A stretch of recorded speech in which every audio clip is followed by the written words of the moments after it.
मसूद खान साहब, एक अजीब वार ऑफ डिसेप्शन भी साथ साथ जारी है कि वो एक आध बयान दे देता है और फिर ये तो अलग बात है कि इस पे जुआ भी लग रहा है जंग पे, और फिर जो है इनसाइडर ट्रेडिंग जो है ये इल्ज़ाम भी लगे जिसकी आज उन्हें डिनाइल देनी पड़ी कि जनाब वो जो उनके कौन है किबला, उनके जो सेक्रेटरी हैं, क्योंकि उनकी तरफ से स्टॉकों में या उन पे जो जो जो असले के स्टॉक्स हैं उन पे उन्होंने कोई पैसे नहीं लगाए। बहरहाल ये खेल तो साथ चलता रहता है। तो ये क्या है? वार ऑफ डिसेप्शन है, खत्म करना चाहता है, अंदर जाना चाहता है, फौज ले आया है और फिर कभी कहते हैं कि अपना हुर्मुज़ खुलवाए बगैर भी मैं वापस जा सकता हूं।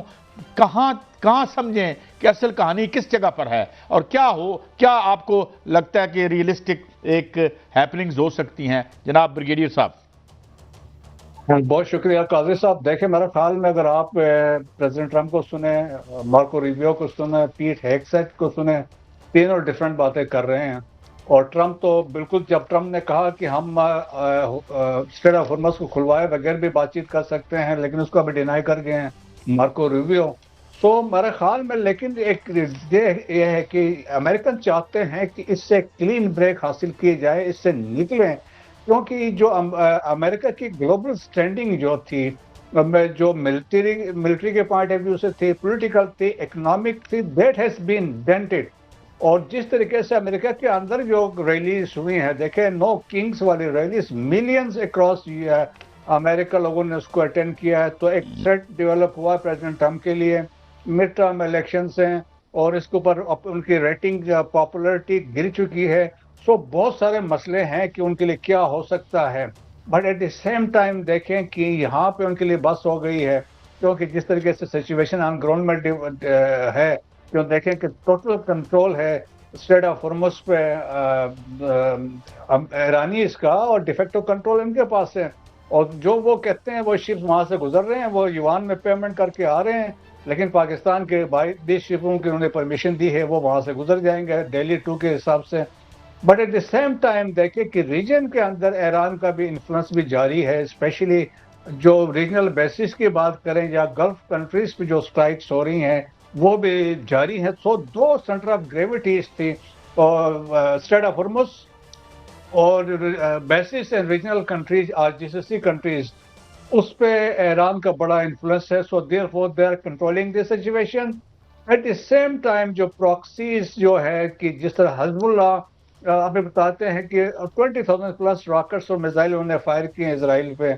सिमिलरली हौतीज भी एक्टिव हो चुके हैं, उन्होंने भी 3 दफा ड्रोन्स एंड मिसाइल्स फायर किए हैं टुवर्ड्स इसराइल। तो बाबुल मंदाब भी देखें कि कुछ ऐसा डेवलपमेंट हो सकती है, वो भी चौक हो जाएगा। तो टोटल जो वर्ल्ड की इकोनॉमी होगी वो चौक हो जाएगी, वो पैरालाइज होगी। और फिर ऊपर से इंटरनेशनल प्रेशर भी आ रहा है, यूरोपियन यूनियन की तरफ से है, नेटो की तरफ से है, बाकी एलाइज भी है, क्योंकि economy is suffering. With in America भी आप देखें इन्फ्लेशन वगैरह हो रही है। सो देयरफॉर वो एक क्लीन ब्रेक चाह रहे हैं, क्लीन एग्जिट चाह रहे हैं, लेकिन but at the same time जी वो ये मैं इसी पे ही आपकी रहनुमाई चाहूंगा कि जो ईरान को अपनी तरफ से समझ रहे थे कि हमने चारों तरफ से घेर लिया है, वो खुद घिर चुके हैं, क्योंकि एक तरफ ईरान के हमले हो रहे हैं, दूसरी जानब जो है वो हिजबुल्ला जो है वो हमले कर रही है, तीसरी जानब जो है हौसी जो है उन्होंने हमले शुरू कर दिए हैं। अगर सब देखा जाए, 1 माह 2 दिन की जंग, 32 दिनों की जंग का मुआवजा किया जाए तो उसमें नजर आता है कि अब तक जो ईरान है वो फातेह नजर आ रहा है, क्योंकि जो हमलावर थे वो कुछ मकासद लेके आए थे, जिसमें रजीम चेंज का मकसद था वो पूरा नहीं हुआ, मिसाइल खत्म नहीं हो सके उनसे, और जो एटमी प्रोग्राम है उस पर समझौता नहीं हो सका, ना ईरान ने किया है और ना उनका एटम बम वहां से मिला है। 11,000 मुकामात पर उन्होंने हमले कर दिए। आज उन्होंने बंकर बस्टर जो है वो हमले किए, 2 टन वजनी जो है वो सुना है कि वहां पर बम जो है वो गिराए गए और उनका असले का डिपो जो है वो कहते हैं हमने तबाह किया है। लेकिन ईरान जो है वो मल्टीपल हमले कर रहा है। ईरान जो वहां पर उनकी टेक्नोलॉजी को उन्होंने नेस्तो नाबूद कर दिया है और यहां पर जो बेसिस थी उनको तबाह किया, उनके जदीद तरीन तैयारे जो हैं वो तबाह किए, जितने अकसाम के वो तैयारे लेके आए थे, जिसमें F-50 35 है, F-15 है, F-18 है, F-16 है, KC-135 है, जदीद ड्रोन्स हैं, जिसमें आज मैं पढ़ रहा था कि 146 वो ड्रोन ईरान ने गिराए हैं, जिनकी जो कीमत है फी ड्रोन वो 3 करोड़ है, यानी वो 4 अरब 38 करोड़ डॉलर के वो ड्रोन ही बनते हैं जो उन्होंने तबाह किए हैं। आयरन डोम उनका जो है तबाह कर दिया, थाट तबाह कर दिया। ये सब कुछ सर अगर देखा जाए, बहरी बेड़े भी जो है उनके नाकाबिले अमल जो है वो बना दिए गए हैं, तो ईरान फातेह नजर आ रहा है। और अभी अमेरिका कह रहा है कि इसका जंग का जो अजाला है वो अरब अदा करेंगे। आप क्या समझते हैं कि अरब क्यों अदा करेंगे? अरब तो उनसे पीछे हट रहे हैं, सऊदी अरब उनसे पीछे हट रहा है, ईरान कतर उनसे पीछे हट रहा है। क्या पहली दफा तो नहीं ऐसा होगा कि सुपर ताकत जो है उसको तावान अदा करना पड़ जाए और वो जंग हारने का ऐलान करे? देखें मियां साहब, ये पहले भी ऐसा हुआ था जब इराक की जंग हुई है। इराक में जब उन्होंने इन्वेड किया तो उनका खर्चा आया था कोई $56 बिलियन का। उस वक्त भी उन्होंने ये पैसे मांगे थे अरब ममालिक से जिनको उन्होंने प्रोटेक्ट किया, और जो यूरोपियन कंट्रीज थे जिनके साथ वो मिले हुए थे, तो उनसे कहा कि इतना खर्चा हमारा है, आप ये पेमेंट करें। सो सिमिलरली ये देखिए यहाँ पे पहले 6 दिन का जो खर्चा जो अभी अमेरिकन खुद कह रहे हैं, इट वाज $11.2 बिलियन। तो आज 31 दिन हो गए, तो आप अंदाजा कर ले कितना है कि एक वो है। सेकंड, उनको पता था खर्चे ज्यादा को, that's why they asked for $200 billion से उन्होंने कांग्रेस से मांगे हमें एडिशनल पैसे दें। तो आप फिर ये भी देख लेना कि एक शाहिद ड्रोन जो 20 से 50 हजार के दरमियान, डिपेंडिंग ऑन इस कैटेगरी, वो जब अब हवा में उड़ता है, जब टारगेट पे जाता है, उसके पीछे आप 2 से 4 मिसाइल फायर करते हैं जिनकी वैल्यू है $1 मिलियन से लेके $12 मिलियन का। तो वो फर्क पड़ता है कि कितना ईरान उस वजह से प्रिवेल कर गया है और कितना नुकसान इनका हो रहा है। अब इजराइल से तो ब्लैकआउट है, वहां से पता नहीं चला, लेकिन वीडियोस जो आ रही हैं उससे तो बड़ी हैवी डिस्ट्रक्शन हुई है। सो ईरान की जो स्ट्रेटजी, आप समझ लें कि ईरान ने ये स्ट्रेटजी आज नहीं बनाई, आज पिछले 45 साल से ईरान को पता था ऐसा होगा। सो देयरफॉर उनकी स्ट्रेटजी आप देखें, मैं समझता हूं कि जो जबरदस्त काम किया, that was the decentralization of command, जिसे मोज़ाक डॉक्ट्रिन कहते हैं, वो जिसमें 31 रीजन्स थे उनको इंडिपेंडेंट कर दिया। लेकिन ये था कि आपस में कोऑर्डिनेशन थी, और फिर कभी कोऑर्डिनेशन के लिए वो सेंटर से भी बात कर सकते हैं। तो एक ये बहुत जबरदस्त रही है। और फिर देखें कि उन्होंने सिस्टम को ऐसे कि all everything is underground, tunnel cities है, मिसाइल्स की प्रोडक्शन, ड्रोन्स की भी अंडरग्राउंड हो रही है। सो वो एक बड़ा मैसिव थी। फिर ऊपर से देखें जब जंग स्टार्ट हुई तो उनको पता था कि ये पॉसिबिलिटीज हैं, वार गेमिंग तो हर एक करता है। तो उसके बाद से उनको पता था कि ये जीसीसी कंट्रीज को नुकसान अगर हम हिट करते हैं, उनके एनर्जी इंफ्रास्ट्रक्चर पे जाते हैं, किसी एयरपोर्ट पे जाते हैं, देखे ना, इट वाज इन्वेस्टमेंट। अच्छा, मैं माफी चाहता हूं ब्रिगेडियर साहब, एक बात मुझे जरा समझ नहीं है आपसे। एक तरफ वो अमन की बात करता है, साथ उसने मैरीन्स भेज दिए हैं, बूट ऑन ग्राउंड्स की बात कर रहा है, धमकी भी देता है, साथ कहता है 6 अप्रैल से पहले मैंने मुआहदा भी करना है। क्या वो खुद मखमसे में हैं, खुद कंफ्यूज्ड हैं कि हमने क्या करना है? How do you look at it as a military strategy? क्या उधर उनके यहाँ कोई क्लैरिटी है आपके ख्याल में?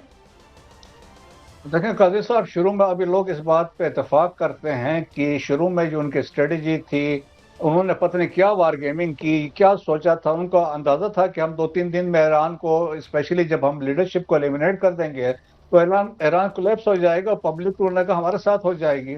और उन्होंने समझ लिया था कि ये वेनेजुएला है। तो यहाँ पे तो देखे ना कि इनका जनरल मैकक्रिस्टल है, एक अभी रिसेंटली उसका एक इंटरव्यू CNN ने छापा, उसमें उन्होंने ये कहा अगर आप हैवी टारगेट्स या बड़े इंपॉर्टेंट टारगेट्स को हिट करते हैं और फिर आप ये सोचते हैं कि you will control the outcome, उन्होंने कहा आप गलत हैं। उन्होंने कहा आउटकम ईरान में लोगों के जहन पे है। तो वो आइडियोलॉजी है जो लोग वहां कैरी कर रहे हैं। दैट्स वाई आप देखें कि इतनी बड़ी कैजुअलिटीज हुई, शहादतें हुई, इसके बावजूद ईरान स्टिल इंटैक्ट है, डिसीजन मेकिंग हो रही, डिस्पाइट द फैक्ट मुश्तबा खामनाई सामने नहीं आए, लेकिन स्टिल डिसीजन मेकिंग हो रही, सारी कुछ चीजें हो रही है। तो मेरा ख्याल में ये एक जो मेरा ख्याल में इसको ईरान ने जिस तरीके से उनको काउंटर किया, और फिर देखें कि वो समझते थे कि इतना प्रेशर बिल्ड होगा इधर से, हम उधर से इजराइल भी होगा तो हम इसको प्रिवेल कर जाएंगे। ऐसा नहीं हो सका, क्योंकि वो चाहते भी ये थे कि गल्फ कंट्रीज, स्पेशली इजराइल की बड़ी शदीद ख्वाहिश थी, जिसको पाकिस्तान और बाकी ममालिक ने, हमने इसको कंट्रोल कर लिया है कि गल्फ कंट्रीज को इस जंग में अंदर ड्रैग किया जाए। और एक इनकी ख्वाहिश थी, इजराइल की बड़ी जी ब्रिगेडियर साहब, वो तो ख्वाहिश पूरी नहीं हो सकी। उसने पूरी कोशिश की है कि पूरे अरब कंट्रीज जो हैं उनको जंग में धकेला जाए और बाकायदा तौर पर जो है वो आग लगा दी जाए पूरे गल्फ में। लेकिन ऐसा नहीं हो सका। सर, एक अब्बास अरागची साहब का एक ताज़ा तरीन बयान आया है, उन्होंने कहा है कि हम सऊदी अरब का एहतराम करते हैं, सऊदी अरब पर जो है वो हमले नहीं करेंगे, और उस हवाले से एक ऐसे तैयारी की तस्वीर भी सामने आई जो कि सुल्तान एयरपोर्ट शायद उनका कोई है, वहां पर जो है वो तैयारा बाकायदा तौर पर, जिसको अमेरिका की आंख कहा जाता है, उसकी तबाही के मनाजर भी अब्बास अरागची साहब ने जो है वो दिखाए और वो भी नजर आए हैं। क्या सऊदी अरब से जो है इसका मतलब ये समझा जाए कि वहां से अमरीकी अड्डे या अमरीकी तनसीबात जो हैं वो खत्म हो रही हैं? कतर ने भी ये जो है वो इस तरह का बयान दिया है कि वो भी इसका हिस्सा नहीं बनेंगे। क्या वहां से भी जो सऊदी अरब जो अमरीकी अड्डे हैं वो खत्म हो जाएंगे? आज जो ताज़ा तरीन हमले किए गए ईरान की जानिब से इजराइल पे, हैफा एयरपोर्ट पर, हैफा बंदरगाह पर जो है हमला किया गया, कमांड एंड कंट्रोल पर हमला किया गया, उनकी रिफाइनरी पर हमला किया गया और बड़ा ही कारी वार किया गया। और इसमें यह भी बताया गया है कि एक जगह ऐसी है गल्फ में जो यूएई के पास कहीं बताया जाता है कि वहां अमरीकी फौजियों पर जो है वो हमला किया गया है। 24 अमरीकी फौजी जो हैं वो उनके मारे जाने की इत्तला भी है। और साथ साथ जो साइबर अटैक किए गए हैं ईरान की जानिब से, उसमें भी इजराइल ने बाकायदा तौर पर तस्लीम किया है, तस्दीक की है कि उनके मोसाद और दीगर जो इदारे हैं, उनके 50 ऐसे इदारे हैं जिनका डाटा उड़ गया है। तो आप क्या समझते हैं कि इस वक्त जो जंग है वो ईरान के कंट्रोल में है? ईरान चाहे जिस तरह जंग लड़े, जिस तरह जिसको चाहे हिट करे। जी हाँ, बिल्कुल। आप देख लें कि ईरान प्रिवेल कर गया है और जिस तरीके से प्रेशर बिल्ड कर रहा है ईरान, देखे ना, वो तो समझते थे ईरान नीच पे आ जाएगा, और जो स्ट्रेट ऑफ हॉर्मुज़ में बड़े दावे कर रहे थे वो कुछ नहीं हो सका। और आप देखेंगे इस जंग के इख्तिताम पे it will change the dynamics, पूरे दुनिया में डायनेमिक्स चेंज हो जाएंगे। और स्पेशली जब गल्फ कंट्रीज में आप देखेंगे रीअलाइनमेंट होगी, क्योंकि अब रियलाइजेशन आ गई है जो सिक्योरिटी आर्किटेक्चर था, जिस तरह टोटल डिपेंडेंस अमेरिका के ऊपर था, उससे निकल रहेंगे लोग, उनको रियलाइज कर लिया है। और फ्यूचर में आप देखेंगे कि यहाँ पे हालात जंग के इख्तिताम के बाद इसमें ईरान शामिल होगा, एक अलायंस बनेगा। जिस तरीके से 4 ममालिक जो पाकिस्तान, तुर्किया है, इजिप्ट है, सऊदीज हैं, ये बाकी लोग इसमें भी शामिल होंगे, एक मजबूत एक अलायंस। आप देखेंगे पहली दफा ऐसा हुआ है दुनिया में कि दरमियान में मिडिल पावर्स जो है वो फैसले करवा रही हैं। अभी आप देखें ना, रशिया और चाइना की बात होती थी, अमेरिका की बात होती थी, यहाँ पे पाकिस्तान लीड कर रहा है। पाकिस्तान लीड मिडिल पावर है, तो बार्गेनिंग में पाकिस्तान इन्वॉल्व है, लीड कर रहा है। चाइना भी अभी हमारे फॉरेन मिनिस्टर के हैं। So that is the credibility जो पाकिस्तान की एस्टेब्लिश हुई है और दुनिया की एक्नॉलेजमेंट है। तो आप देखें जो सुपर पावर्स का जो सोच या बना हुआ सोच, दैट हैज कोलैप्स्ड। और दैट्स वाई अब दुनिया कह रही है अमेरिका का जो एक एम्पायर का कंसेप्ट था, दैट हैज डिक्लाइन। और अभी मल्टीपोलर दुनिया में हम आ चुके हैं, यहाँ तीनों बड़ी ताकतें हैं, लेकिन eight the same time global south की जो पावर्स हैं, मिडिल पावर्स हैं, कंट्री लाइक। लेकिन ब्रिगेडियर साहब, आपने बड़ा दुरुस्त फरमाया, और सबसे बड़ी बात तो ये है, एक तो बहुत शुक्रिया ब्रिगेडियर रिटायर्ड मसूद खान साहब हमारे साथ थे,